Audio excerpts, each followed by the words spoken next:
삼육의 대화를 위한 성경 통독 시간입니다. 12월 7일 341일차입니다. 오늘 읽으실 말씀은 데살로니가 전서 1에서 5장이고 묵상하실 본문은 데살로니가 전서 1장 2, 3절입니다. 말씀의 개요입니다. 데살로니가 교회는 사도 바울의 2차 선교 여행을 할 때 빌립보에서 박해를 받아 떠난 후 도착한 데살로니가 회당에서 세 번의 안식일의 말씀을 전함으로 세워졌습니다. 그러나 핍박자들에 의해 쫓겨 베레아를 거쳐 아덴에 머물 때 참다 못해 디모데를 데살로니가에 보내 믿음을 굳건하게 세우도록 돕습니다. 이 서신을 쓰고 있을 때 고린도에 디모데가 데살로니가 교회의 소식을 갖고 와서 크게 기뻐합니다. 그러나 기쁜 소식도 있었지만 재림과 부활, 성적인 타락, 게으름, 영적 은사에 대한 무지 등의 문제점도 있어서 이에 대해 지침을 제시하고 있습니다. 1장 1에서 3절은 발신자, 수신자, 감사, 또 감사의 이유, 4, 5절은 그들을 택하신 것을 확신하는 이유, 6에서 8절은 그들의 믿음이 본이 된 것, 9에서 10절은 하나님을 섬기고 주님의 재림을 기다리는 데살로니가 교회의 믿음의 소문을 다루고 있습니다. 2장 1, 2절은 어떤 상태에서 데살로니가에 복음을 전하게 되었는지, 3, 5절은 복음 전할 때 가졌던 진실된 자세, 6에서 9절은 사도의 권위를 주장하지 않고 유명한 마음으로 사랑하고 희생했던 것, 10에서 12절은 아버지가 자녀에게 하듯 권면하고 위로하고 경계하는 것을 다룹니다.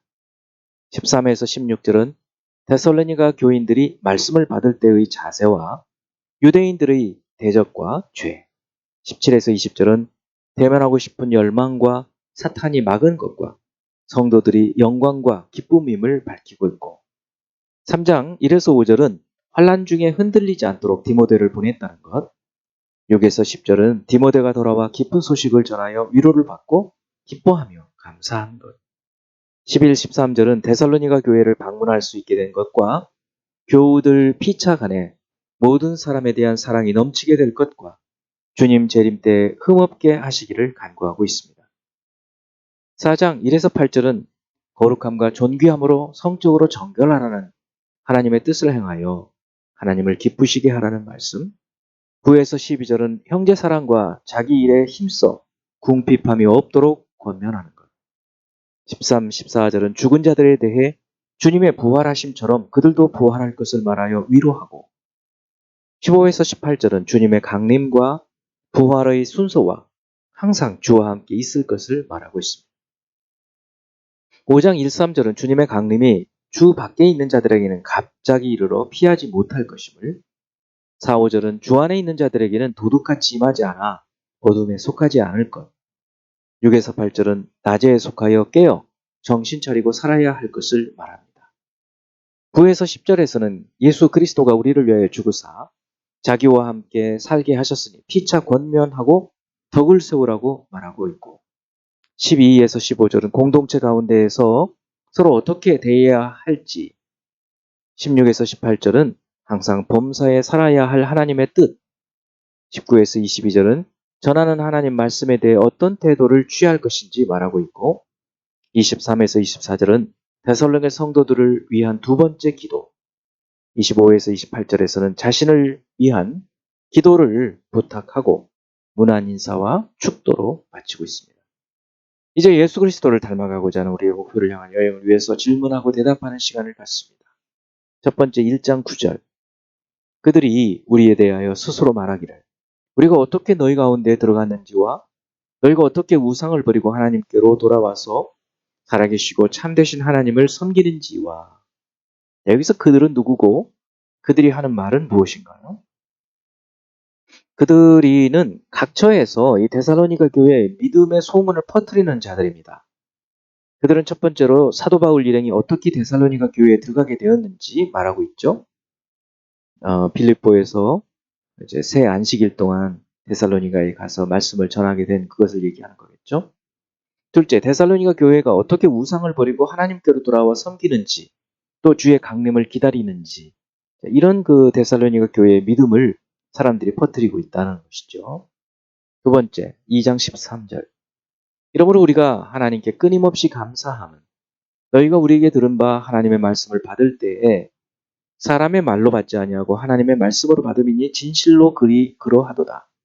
이 말씀이 또한 너희 믿는 자 가운데에서 역사하느니라.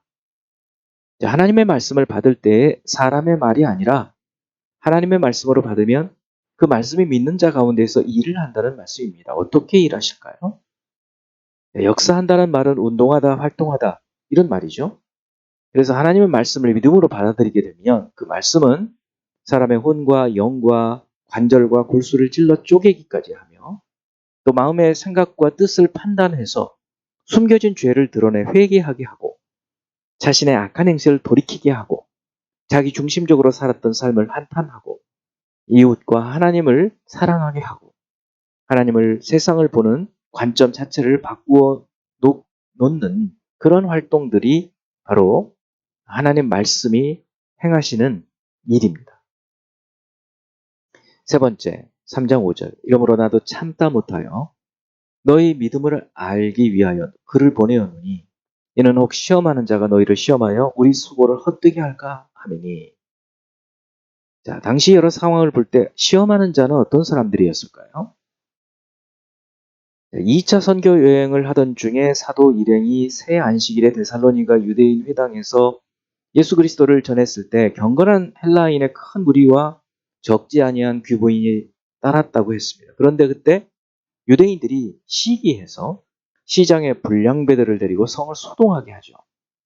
심지어 이 사도 일행을 영접했던 야손 또 그 일행을 구금하기까지 하고 베레아로 사도 일행이 떠났을 때 그곳에까지 무리로 움직여 소동하게 해서 사도 일행이 급히 아덴으로 떠난 일이 있었습니다.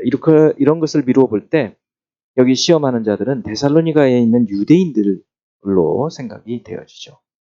네 번째, 이 4장을 미루어 볼 때 데살로니가 교회의 문제점이 무엇이고 사도가 권면하는 것은 무엇일까요? 4장 3에서 8절을 보면 성적인 부도덕, 11에서 12절은 일하기를 힘써 궁핍함이 없게 하라는 것, 그것을 볼 때 게으름과 태만이 있었겠죠. 13에서 17절에 보면 부활과 재림에 대한 확신이 결여된 것을 볼 수 있습니다.